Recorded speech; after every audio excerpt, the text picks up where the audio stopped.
Om Sadashiva Samarambam Shankaracharya Madhyamam Asmadacharya Paryantam Vande Guru Paramparam Ishvaro Guratmeti Multibeda Vibhagine Vyomabda Vyapta Dehaya Dakshinamurtaye Namaha Sabhavedanta Sedanta Gocharam Tamagocharam Govindam Paramanandam Satguru Pranatosh Maham Om Shanti Shanti Shanti Om Namastê, bem-vindo a todos.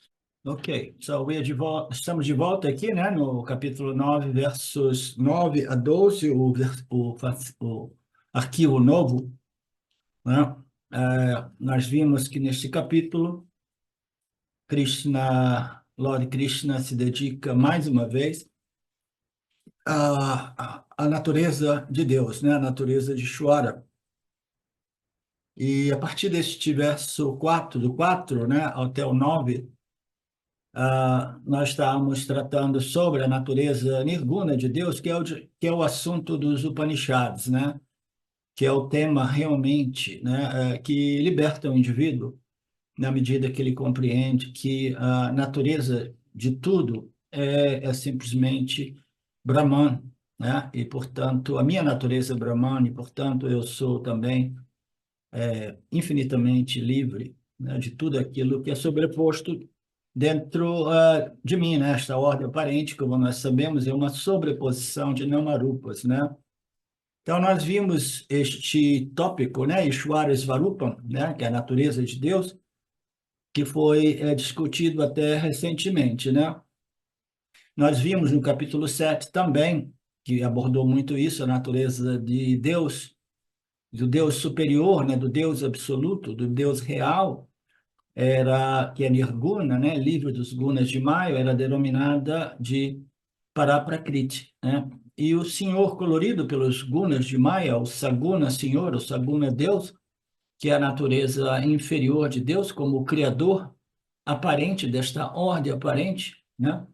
Então, este criador aparente, esse senhor, em sua natureza inferior, era chamada de Apara Prakriti ou Maya, né? Então é curioso, interessante, muito significativo, né? Significante que este senhor, em sua natureza Prakriti, é sinônimo de Maya. Por isso nós dizemos, as escrituras dizem Prakriti de Maya, aquele aparato refletor macrocósmico que produz Ishvara Jiva Jagata, né? Então, e destas somente Brahman, a natureza de Brahman é a natureza verdadeira de Deus, né? Que Brahman Svarupa, que a natureza de Deus está sendo descrita em todos esses versos. É por isso que podemos considerar esta porção como a essência dos Upanishads. Tem pouco que podemos dizer a respeito da natureza, né, absoluta deste ser, deste universo, deste Jiva, pouquíssimo, né? E ainda mais difícil é encontrar quem compreenda esses apontamentos, né, a respeito daquilo que é a única realidade, porque isso que é a única realidade não é disponível para os órgãos dos sentidos e da mente também como um conhecimento objetivo, né? Então, a gente compreende que quase ninguém se interessa pelos ensinamentos e pelo conhecimento a respeito da natureza nirguna de Brahman, a natureza superior de Brahman. Todo mundo quer uma deidade, uma divindade, na qual o Jiva possa se apoiar, né, e buscar favorecimentos, né? Nós vimos diversas dessas características, são poucas coisas que a gente pode falar. O que mais define aquilo que é a natureza de Deus, que é a natureza de tudo, e que, portanto, é a minha própria natureza, aquilo que mais nos define, é uma existência, a consciência de natureza única, de natureza não dual, né? de natureza una, porque é a única realidade. Todo esse cosmos é simplesmente uma projeção aparente, é como uma miragem, como nós dizemos, né? Então, é difícil encontrar as pessoas que compreendam isso, que é além da compreensão é obtida pelos órgãos dos sentidos. Esse Deus, em sua natureza superior, absoluta, é suprassensorial, o que significa que este Deus, Nirguna, este Lorde, absoluto, está livre das propriedades obtidas através dos cinco órgãos dos sentidos, que foram desenvolvimentos dos cinco elementos. Cada um daqueles elementos, para aqueles de vocês que não estudaram todos os textos até então, eu sei que é difícil passar por todos eles, né? Mas em alguns textos mais básicos, mais originais, mais iniciais, né? Esqueci o nome daquele texto. Nós abordamos muito o... Sátiva Boda. Hã? Sátiva Tati- Boda. Tátiva Boda. Você falou Tátiva ou Atma? É Tátiva, Sátiva, é que eu estou com fone de ouvido ruim. Tátiva Boda, obrigado. Então, nós vimos que cada um desses elementos, que são desenvolvimentos obtidos a partir da mistura das três energias, né? Então, esses cinco elementos primários, eles são desenvolvidos. Aí você começa a ter, né, o som. A gente ouve dizer que no início só existia o som, só existia o verbo, né? Então, para cada uma dessas manifestações, que são os cinco elementos, em suas formações extremamente sutis ou causais, né, simultaneamente, os órgãos sensoriais, os aparatos através dos quais essas manifestações possam ser capturadas, se desenvolvem simultaneamente, né? Então, tudo isso foi originado a partir dos gunas de Maya, né? Então, tudo aquilo que a gente consegue capturar, conhecer, obter, experimentar nesse mundo é sempre uma formação quase sempre muito complexa a partir das três gunas, das três energias, né? Mas aqui ele diz, as três energias produzem os cinco elementos produzem os cinco órgãos dos sentidos, né? Mas você, através dos cinco órgãos dos sentidos, você irá captar as propriedades desses elementos, mas ainda assim Deus está fora disso. Deus não é capturável dentro do âmbito dos órgãos dos sentidos, né? Que podem captar o som, o toque, né? O sabor, né? O cheiro, tudo isso, né? A visão. Então, esse senhor é além de todas essas propriedades, né? As propriedades dos elementos, elas são sobreposições impostas por Maya, né?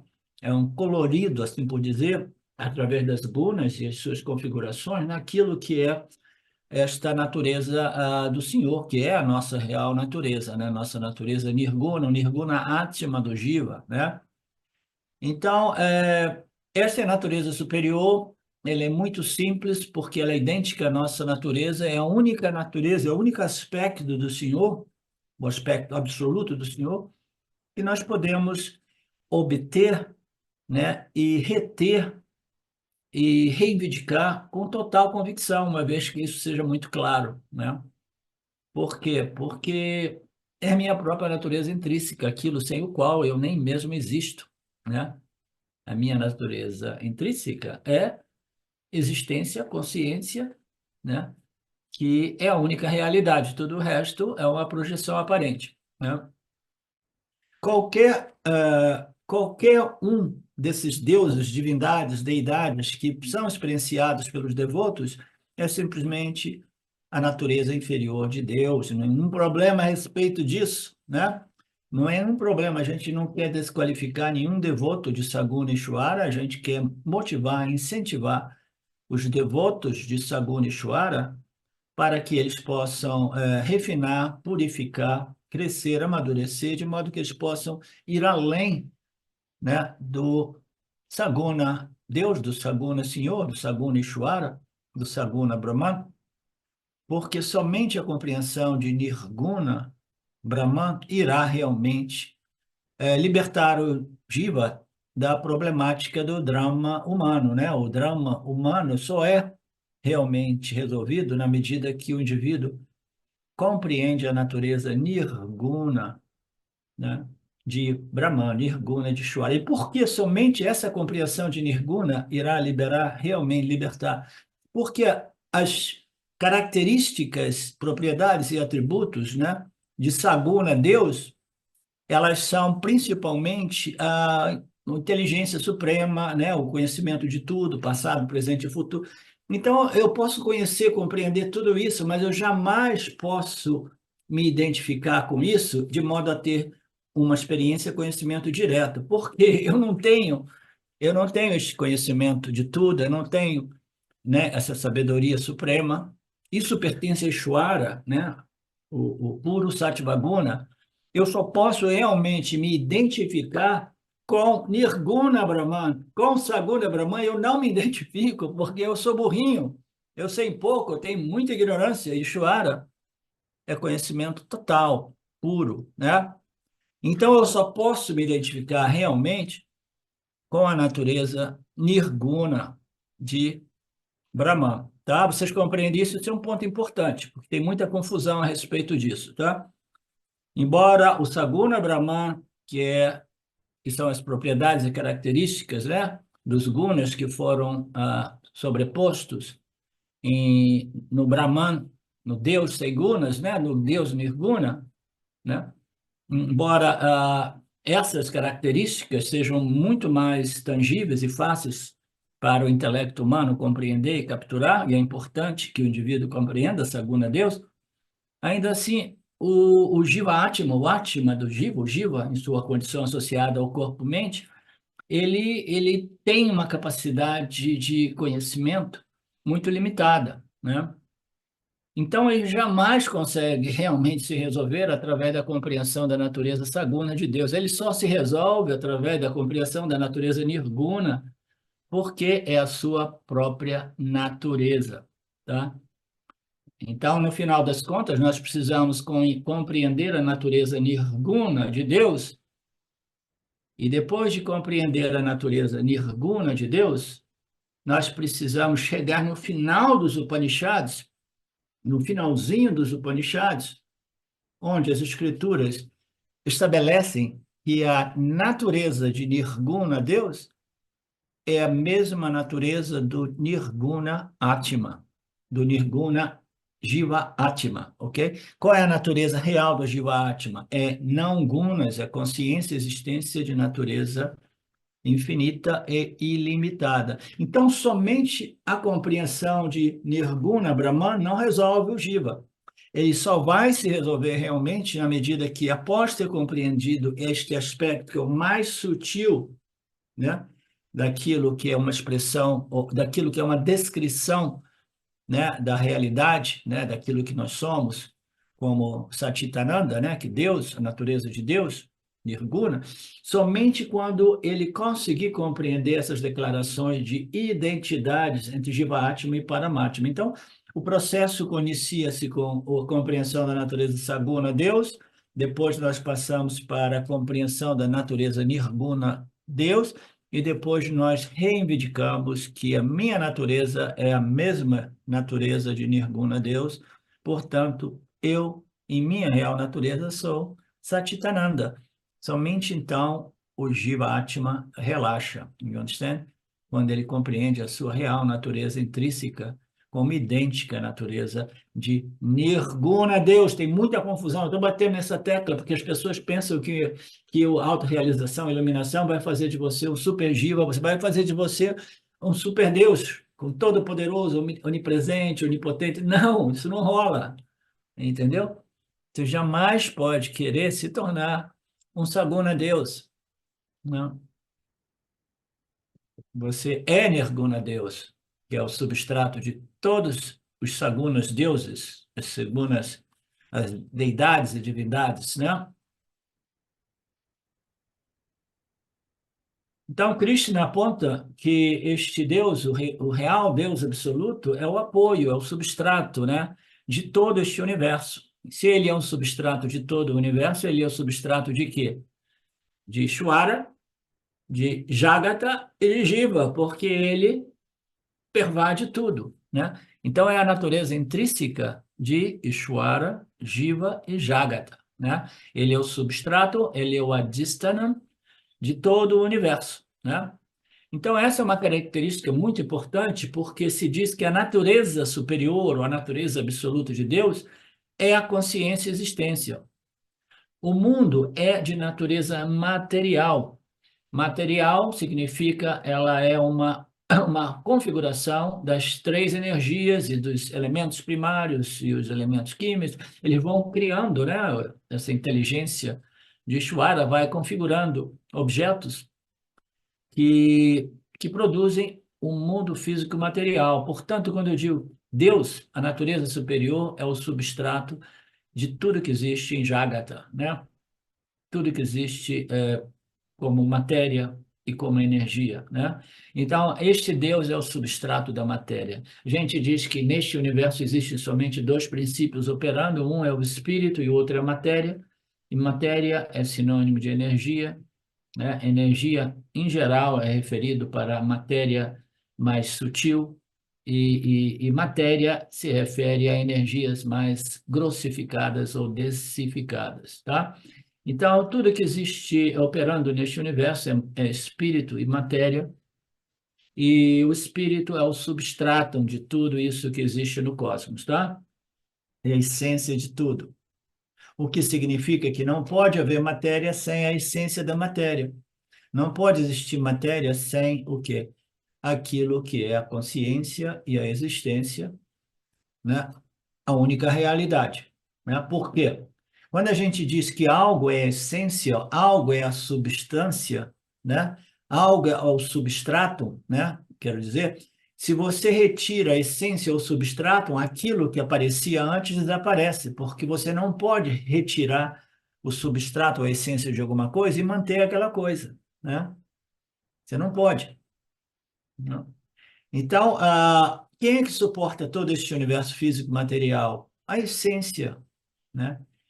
A real natureza, o substrato de tudo isso, que é Satchitananda, que é Brahman, que é a consciência, a existência de natureza infinita e ilimitada. Normalmente pensamos que a consciência é mais ou menos um subproduto da interação com a matéria, porque a gente assume que a mente é a consciência. Essa é uma confusão muito comum.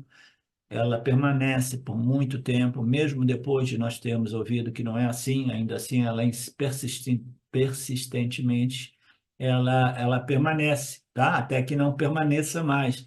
Normalmente a gente pensa que a consciência é um subproduto da interação entre espírito e matéria, né? Mas Krishna diz, em todos os textos também dizemos que a consciência ela é livre e independente da matéria, ela é livre e independente da energia. Na verdade, a matéria e a energia existem dentro do âmbito desta consciência.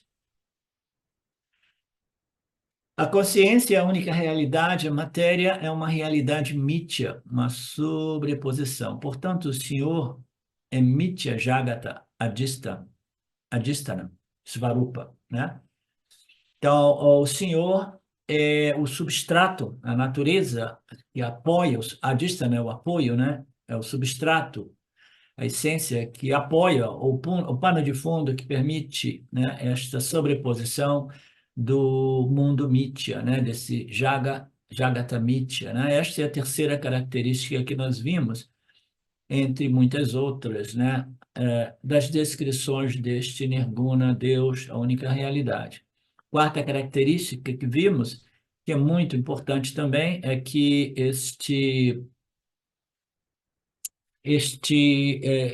uma das naturezas desse nirguna é livre de associação. Por que que eu digo que é muito importante essa? Porque existem descrições a respeito da nossa natureza nirguna que não são realmente verificáveis do ponto de vista prático, tá? Do ponto de vista prático, a gente não consegue realmente experimentar ou ter uma sensação de que eu sou o substrato de todo este universo, de todo este cosmos, entendeu? Mas você tem um elemento experiencial que é verificável na medida que você compreende diretamente a sua natureza livre de associação com o mundo projetado sobre ela, entendeu? O espaço, ele não tem associação com as coisas que ele acomoda, né? A luz não tem associação com nada daquilo que ela ilumina e revela. Do mesmo modo, a consciência não tem associação com nada daquilo que ela ilumina e revela. Então, quando a gente diz que esta característica de Nirguna Deus é a não associação, isso pode ser em paralelo é observado, né, e verificado na nossa experiência humana, na medida que a gente vai compreendendo sempre mais claramente aquilo que nós somos, né? A gente não é associado nem com a mente e nem com o mundo observado pela mente. A gente é livre e independente da mente. A mente não. A mente é associada ao mundo, ela se modifica com o mundo se modifica com a mente. Então, é uma interação constante, um fluxo de mudança constante através dessa interação, a mente e o mundo, né? O corpo e o mundo, né? O Jivatma e o mundo. Mas a consciência, ela não interage e ela não se modifica, ela não se associa, nada mancha, nada toca, nada afeta aquilo que nós somos em realidade. E por que que isso é importante? Porque este elemento experiencial, na medida que o discípulo, o estudante, o vedantino vai crescendo, dá mais e mais convicção de que é por aí mesmo. Eu sou a sanga, eu sou livre de associação. O meu corpo-mente quer sangas, ele quer associações, relações, ele quer, né, depender dessas associações porque ele se sente inseguro, mas a minha real natureza como consciência é absolutamente além da segurança e da insegurança. Por quê? Porque eu não sou suscetível a nenhuma associação, a nenhum gancho, a nenhum apego, a nenhuma dependência. Eu não preciso de nenhum apoio, porque eu sou o apoio do mundo, eu sou o apoio do universo, né?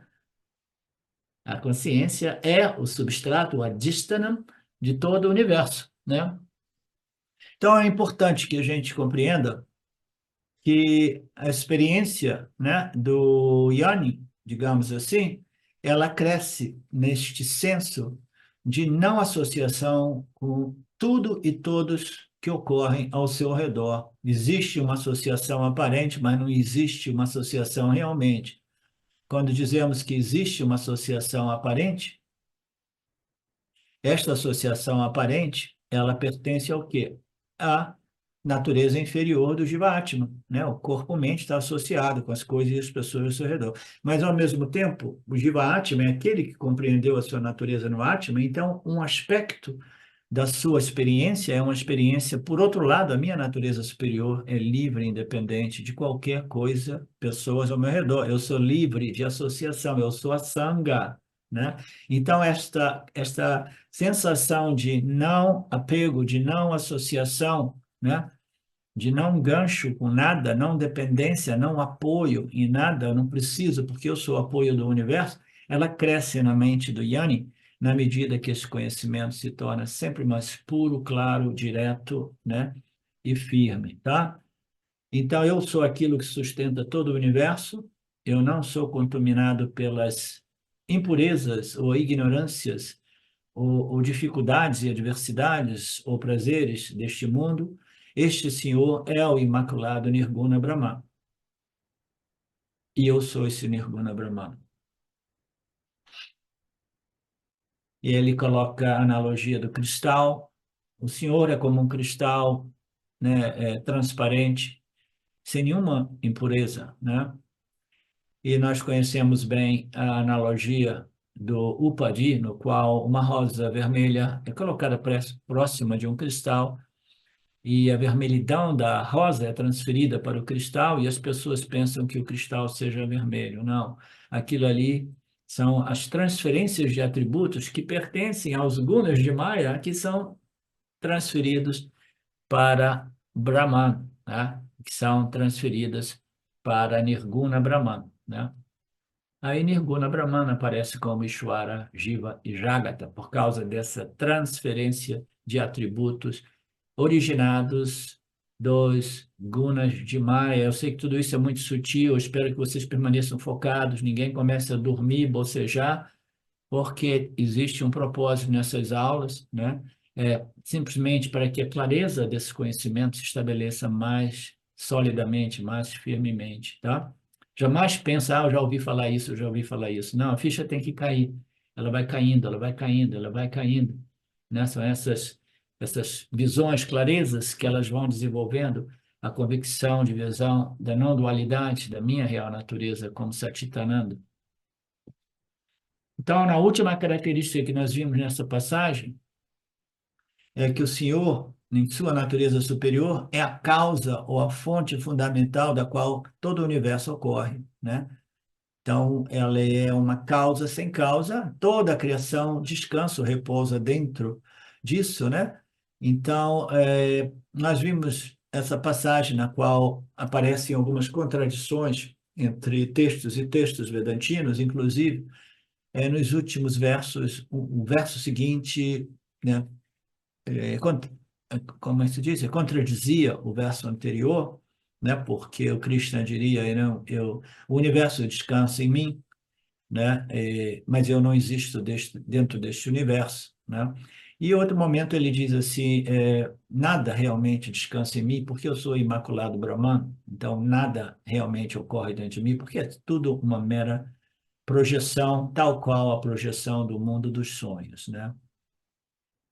Isso é simplesmente a distinção entre apontamentos que se referem à natureza nirguna e saguna, né, de Brahman.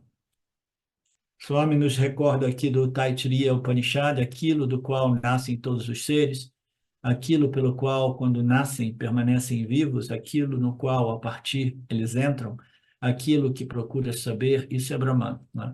Então, Taittiriya se volta para buscadores maduros e avançados, e aquilo do qual todos os seres são originados, aparentemente, né? Aquilo pelo qual quando eles nascem, eles são mantidos vivos, né, através da inteligência suprema deste Criador aparente, aquilo no qual, a partir, eles entram, né? Eles entram neste mundo, eles deixam esse mundo, e tudo isso ocorre dentro do âmbito desta consciência e existência que se manifesta como a inteligência suprema do mundo aparente. Aquilo que procuras saber, todas essas questões suas, é você, é Brahman, né? Então, tudo isso foi apresentado na quinta característica do Krishna. Nós sabemos que nada pode ser criado, existem leis claras e precisas que dizem que a energia e a matéria jamais podem ser criadas. Portanto, nós vimos que as escrituras vedantinas apresentam esta manifestação aparente como algo que ocorre ciclicamente e jamais linearmente, tá? Ciclicamente, existem diversas analogias que nos ajudam a compreender a semente, a árvore, o ovo e a galinha, e assim por diante. Ninguém sabe realmente quando este fenômeno foi iniciado e ninguém sabe porque ele não é realmente real. Ele é uma projeção. Ninguém sabe exatamente quando o sonho, o universo do sonho inicia, ninguém sabe quando a cobra realmente foi criada ou originada, a cobra projetada sobre a corda, né? É simplesmente um fenômeno que ocorre aqui e ali. A matéria em forma potencial é chamada de Prakriti ou Maya.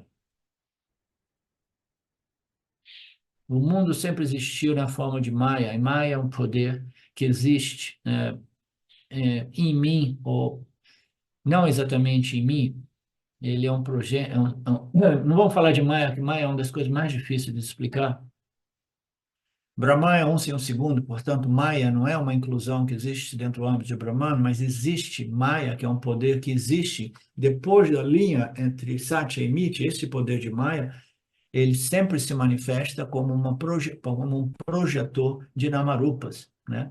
Então, o mundo existe dentro do meu Maya, e seja em forma semente, seja em forma manifesta, né? Em forma semente, nós chamamos esse mundo de Maya, em forma manifesta, nós chamamos de Jagata ou Cosmos.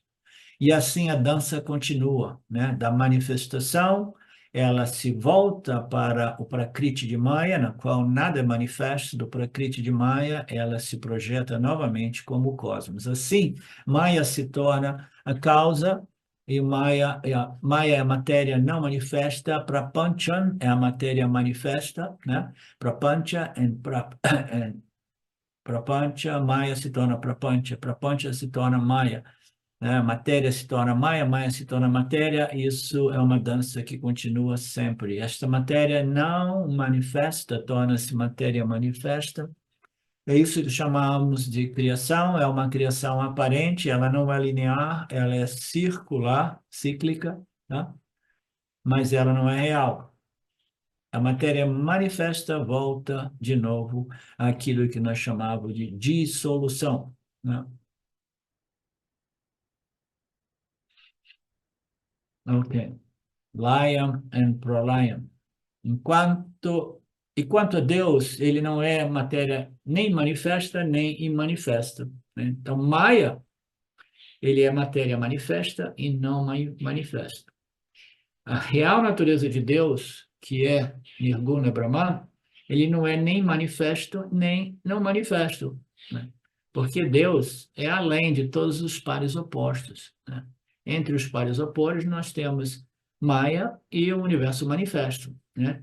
Matéria não manifesta, matéria manifesta. Esse é um par oposto, manifesto e não manifesto.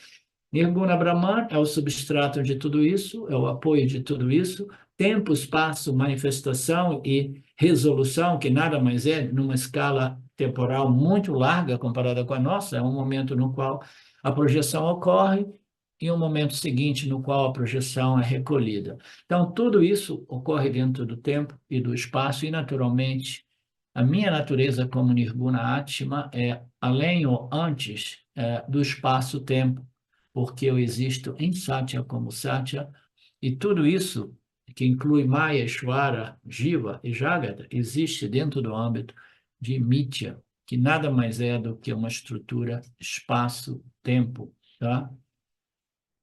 Vocês acham que eu estou indo muito rápido? O tema é um pouco sutil, requer que eu vá mais devagar? Me dê um feedback aí.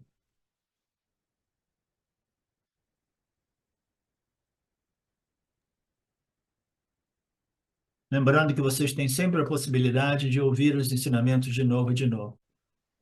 E, portanto, ele disse, o que vimos no último verso, né? Recorrendo à minha prakriti, eu crio repetidamente. A palavra puna significa de novo, e de novo, e de novo, e de novo, que nos dá uma indicação de infinito, tá? É algo que ocorre para sempre, sem início e para sempre, tá? Então, esta é a indicação, eu projeto esta manifestação do não manifesto para o manifesto de novo, e de novo, e de novo, repetidamente. Na verdade, esse processo não acontece no tempo. Este é muito interessante esse conceito, né? Este apontamento. Na verdade, este processo de manifestação e recolhimento da manifestação, manifestação, recolhimento da manifestação. Este processo não ocorre dentro do tempo, tá? Por que que não ocorre dentro do tempo? Alguém sabe me dizer?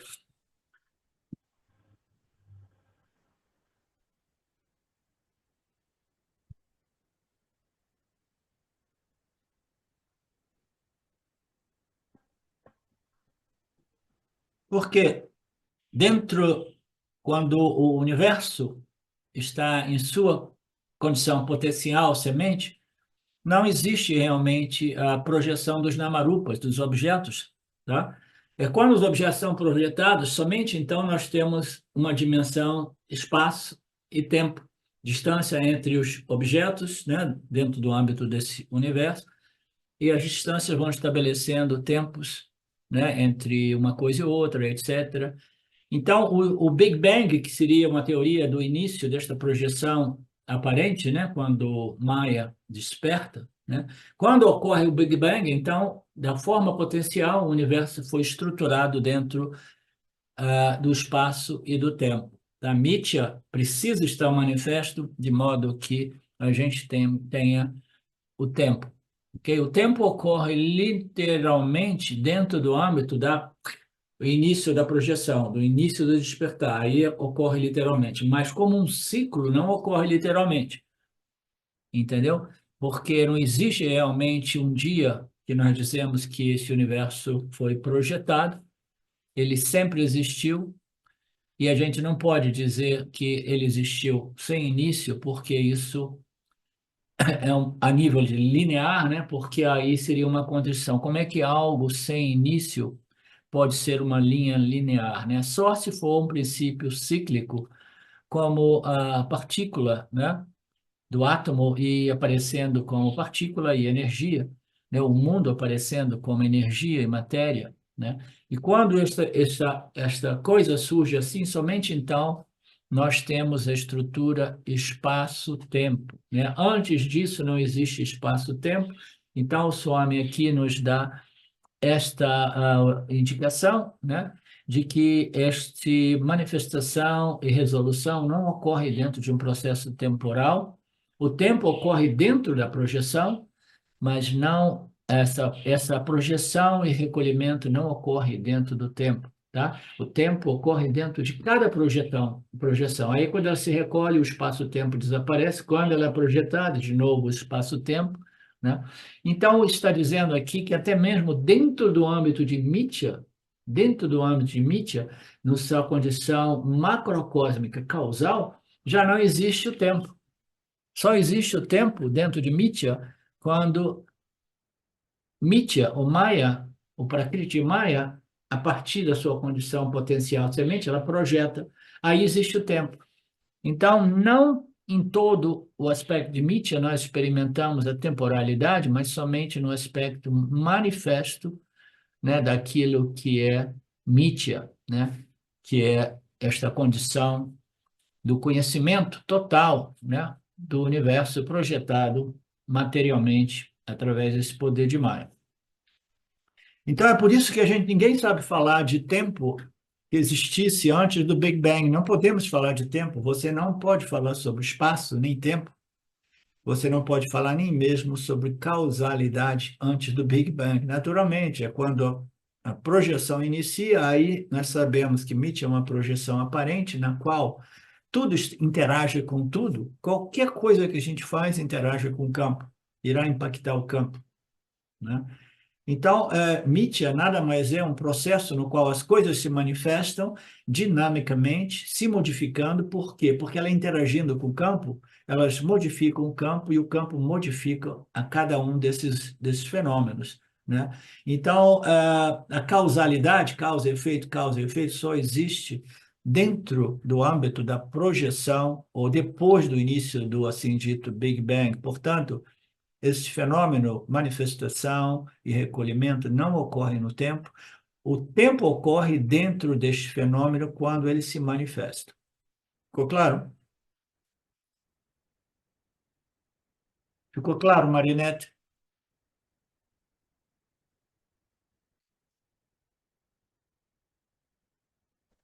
Professor, depois eu revejo o vídeo, né? Sim. Porque, né? São Vai. assuntos Aham. mais sutis, né? Mais sutis.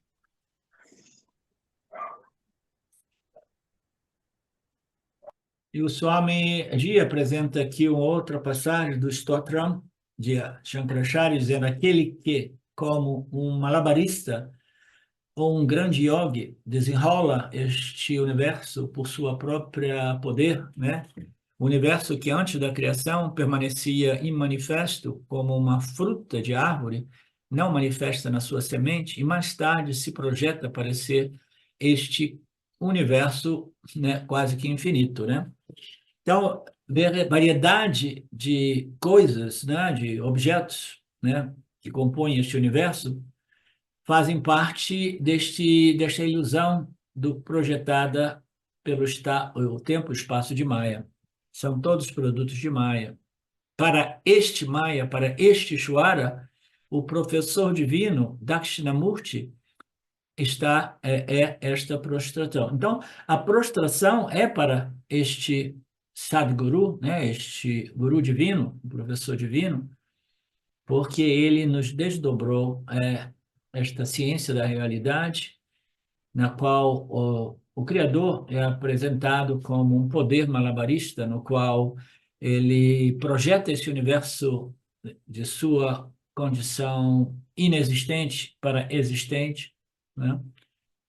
E, e que é realmente um mistério muito bacana. Nós apreciamos na medida que nós nos dedicamos a este processo, né, upanishádico, de compreensão daquilo que é incompreensível para o intelecto humano. Mas a compreensão que conta aqui não é a compreensão de como o Ishvara projeta e mantém esse universo aparente, quais são as motivações, mas a compreensão é qual é a real natureza deste cosmos, qual é a real natureza dos seres vivos, né? Porque esta compreensão, mais cedo ou mais tarde, irá libertar o indivíduo da temporalidade imposta por Maya para todos os objetos que configuram, né? Que aparecem neste mundo, né? Entre eles, o meu corpo-mente.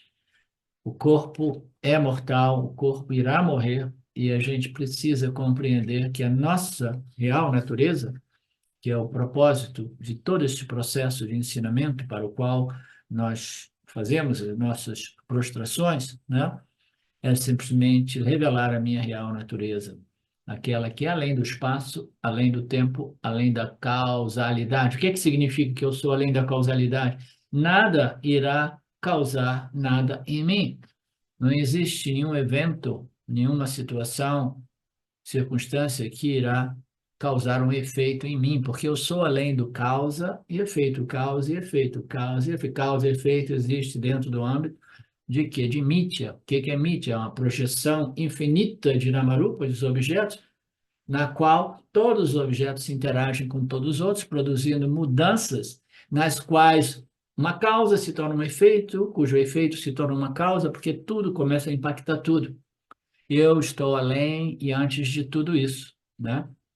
Então, esta é a compreensão que liberta. Eu sou além da causa e efeito, portanto, nenhuma situação pode produzir um efeito naquilo que é a minha natureza como pura consciência ilimitada.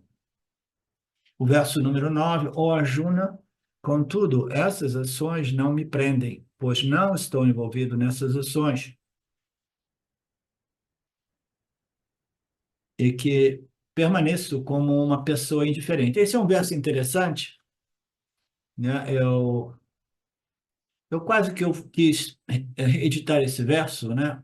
Mas é difícil editar um verso desse traduzido para o português, porque somente conhecendo o sânscrito para compreender, primeiro, a tradução do sânscrito para o inglês, mas aqui parece, tudo indica, que Krishna apresenta para Arjuna, dizendo assim, essas ações não me prendem neste mundo aparente, né? É como se Ishvara fosse um ator, né? Ele fosse um karta, né?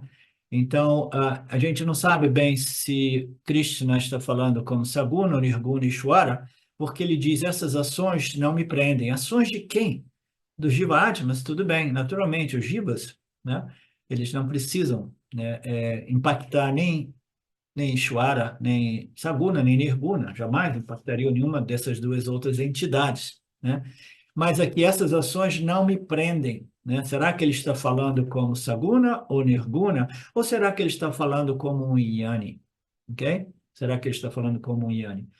Porque o Jnani é aquele que ainda vive, né, dentro do âmbito da sua natureza aparente, inferior, mas que compreende a sua natureza superior, absoluta, né?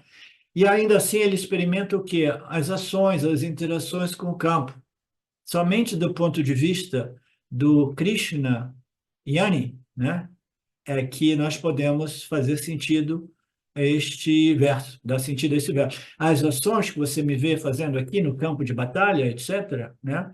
Elas não me prendem no mundo, né? Porque eu não sou movido por karma, eu não sou movido por desejos, eu sou simplesmente um instrumento que está programado, né, no bom sentido, de interagir sempre em total observação do Dharma e o conhecimento da real natureza de tudo. Porque o Jnana é aquele que observa Dharma, e observa que tudo isso é uma projeção que ocorre dentro da sua natureza superior, tá?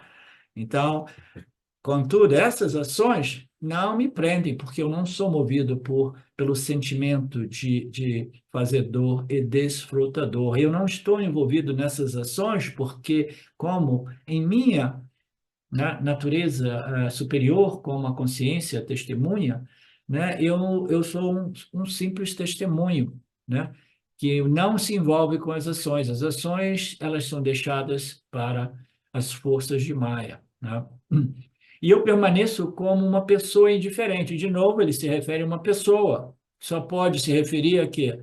Ao Yani, ao Krishna Yani, que ainda assim, por questões de karma, né? O karma dele parece sendo um avatar, ele não tem um karma pessoal, mas o karma dele, que é um karma impessoal, o trouxe de volta e ele, como uma pessoa, ele reflete um senso de indiferença. Essa indiferença eu costumo colocar como uma indiferença extremamente positiva, porque não é uma indiferença, eu não gosto de nada, não quero saber de nada, né?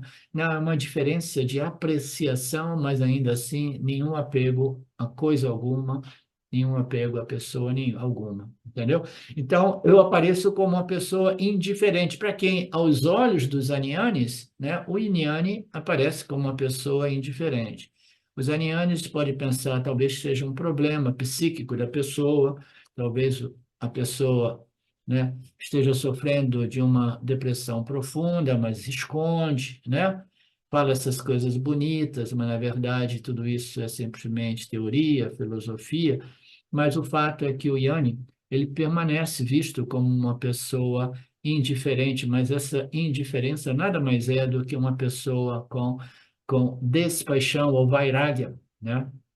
É simplesmente uma positiva indiferença, é simplesmente uma sensação de que o que será, será, tudo vai bem, né? Mesmo quando as coisas aparecem indo mal, né? Krishna fala sobre a característica final de Ishvara, né, nessa descrição, para responder uma possível dúvida. Quando o Senhor diz que eu sou o Criador do Universo, o Senhor parece ser um fazedor de ação, né? Então, ele está falando de qual ângulo? Como fazedor de ação? Não. É o poder de Maya que aparentemente projeta esta realidade cíclica do não manifesto para o manifesto, e o senhor Ishvara, né, e o senhor Brahmana Nirguna permanecem livres das ações. Por quê?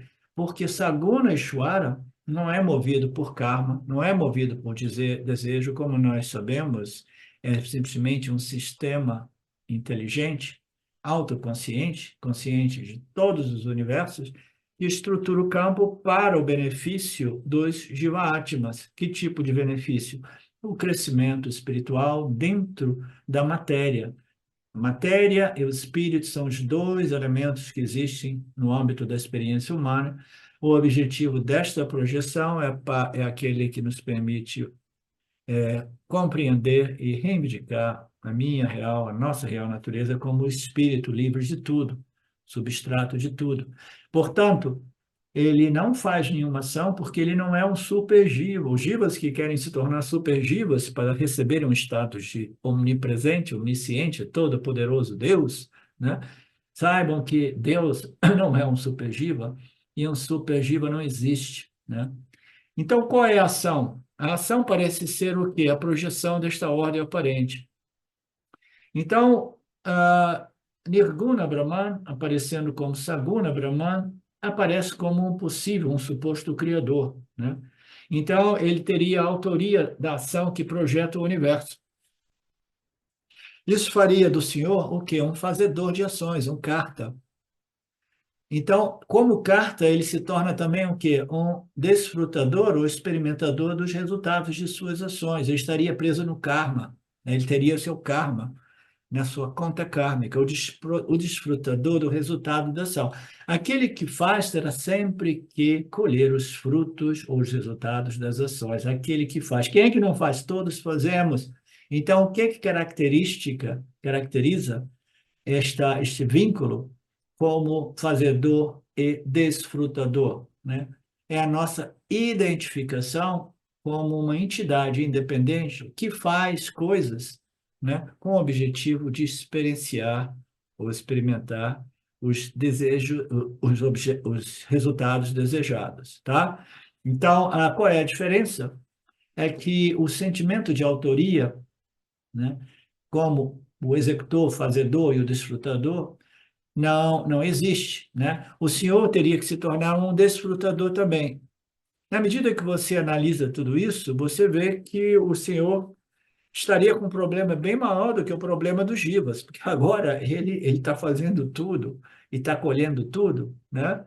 Então, imagina, se nós já temos muita dificuldade de nos libertar do samsara, porque nós nos identificamos com as nossas poucas ações e os poucos resultados que nós colhemos, imagina Ishvara, se ele fosse um super jiva, identificado com todas as ações, ele estaria lá sem nenhum cabelo, pior que o Marcelo, né? Pensando assim, meu Deus, como é que eu faço com tudo isso? Olha o parábola que eu obtive para mim mesmo, né? Então, naturalmente, não é por aí. Ele estaria chorando, dizendo, olha quanto sofrimento existe no meu mundo, tudo por minha causa.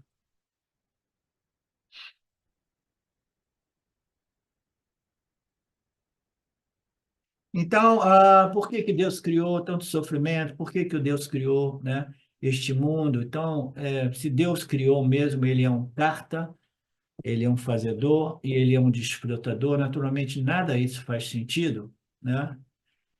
Por que que ele criou, então? Qual seria a motivação, né? Não, a motivação são os nossos desejos mais sutis, né, que se manifestam como desejos conscientes, né? E ele não foi movido por nenhum desejo sutil, nenhuma motivação. Ele poderia, né, o Aniane diria assim, o devoto Aniane, ele poderia simplesmente estar cantando Rama Krishna Shiva Shiva, né, em vez de projetar esse universo, né? E ele projetou tudo isso agora, ele tem muitos problemas, nós temos também problemas, né? Ele parece ser o quê? Ele parece ser qual é a palavra que a gente usa? Um sádico, né? Um perverso. Criar um mundo no qual todos os seres sofrem, né? E ele sendo o substrato desses seres, ele sofre também, né? Ele é como se ele fosse responsável pelo sofrimento humano, que naturalmente não é o caso. O que que é responsável pelo sofrimento? O mau exercício do livre-arbítrio humano. Hum? A gente pensa que o nascimento humano é o mais superior que existe, né? Mas como eu costumo dizer sempre, tem um preço altíssimo ligado, né? No em italiano a gente fala em inglês price tag, o preço, né? Aquele cartãozinho de preço nas roupas quando a gente compra, né?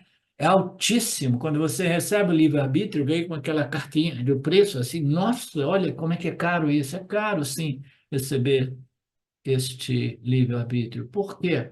Se você não exercer esse livre-arbítrio de modo coerente e harmonioso com o meio ambiente, com as leis e princípios de Deus, você vai sofrer o pão que o diabo amassou, literalmente, né? Então, quem é que cria o sofrimento? O mau exercício do livre-arbítrio, que é a dádiva que Deus nos deu. Então, parece que Deus realmente é um perverso, né? Mas não é assim. Este universo é criado e os seres inteligentes, aqui, que nós chamamos de humanos, né?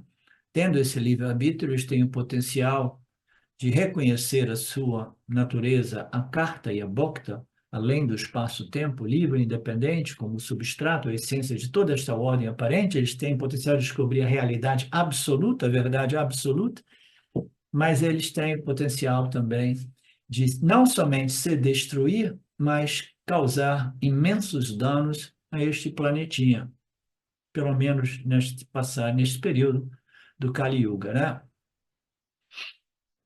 Portanto, Krishna resolve esse problema dizendo, não, não, não, você está fazendo muita confusão, eu sou absolutamente a Karta e a Bhokta. Eu não criei universo nenhum, eu não destruo universo nenhum, né? Isso Maya cria essa projeção aparente, na qual vocês, jivas aparentes, têm o potencial de compreender a realidade dentro do âmbito da realidade aparente. Você não pode atribuir nenhuma ação ou criação como meu resultado de mim, a ação, né, e o efeito. Portanto, ele diz, essas ações não me prendem no samsara. E a gente dá uma parada aqui, 10 minutinhos. Essa passagem é uma passagem bacana. Espero vocês estejam curtindo e retornem. Om Purnamada Purnamidam Purnamudachyate Purnasya Purnamadaya Purnameva Vashishyate Om Shanti Shanti Shanti Om Namastê. Olá, queria trazer aqui para vocês o quanto eu tenho me beneficiado dos ensinamentos do Vedanta. Esses ensinamentos do Vedanta, eles mudaram a minha vida, o meu estilo de vida, né? A partir de uma compreensão sobre Jagata, o mundo, sobre essa pura inteligência, Ishvara, sobre o Jiva, né? A mente, o funcionamento, sobre a aplicação do Karma Yoga diariamente na vida, o quanto isso beneficia a purificação da mente, né? Para poder daí acessar aquilo que é mais valioso. Aliás, eu diria sem valor estimável, inestimável, né? Uma riqueza profunda, que é a compreensão sobre os ensinamentos de Satya, a consciência, a existência ilimitada que sou. Bom, eu sou uma aluna de Vedanta, desse grupo, Vedanta Brasil, que iniciei a jornada, estou no começo da jornada, mas essa jornada seria impossível sem o apoio diário de um professor qualificado, o professor Arlindo Nagar, nosso professor, que dedica a sua vida, que dedica as batidas do seu coração exclusivamente para o ensino do Vedanta. Ele gosta de usar a frase o coração que se doa recebe. Então ele é esse coração que doa. E aí a minha pergunta e o meu convite e você? Tem se beneficiado também dos ensinamentos, da compreensão, da clareza desses ensinamentos que são trazidos para nós? Sim? Se sim, o coração que doa recebe. Então o convite se você se beneficia, você pode também fazer uma doação. Essa doação, ela é necessária, apropriada, para a manutenção, né, desse ensinamento vivo diariamente para nós. E é um convite para que a gente possa nutrir esse grupo com o dar e o receber. E se você se beneficia, tenho certeza, qualquer valor mensal é suficiente. É o valor que o seu coração sentir, mas é um valor apropriado.